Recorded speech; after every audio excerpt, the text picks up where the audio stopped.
126 127 128 129 130 131 132 133 134 135 136 137 138 139 140 141 143 144 145 146 147 148 149 150 151 154 155 156 157 159 160 161 162 163 167 169 171 172 173 175 176 177 179 180 181 182 183 184 185 186 187 188 189 190 191 192 193 194 195 196 197 198 199 200 201 202 203 204 205 206 207 208 209 211 212 214 216 217 218 219 220 221 222 223 224 225 226 227 228 229 230 231 235 236 237 238 239 240 241 242 243 244 245 246 247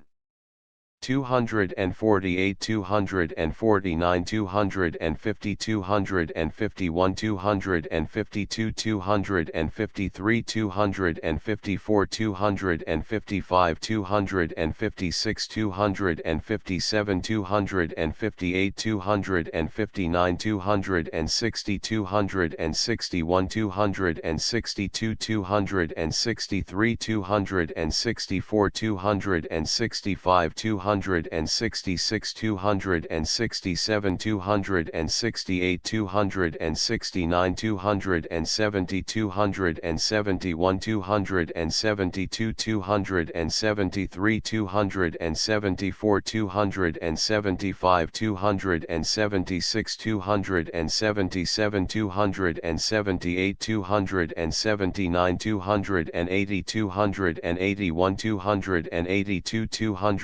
283 284 285 286 287 288 289 290 291 292 293 294 295 296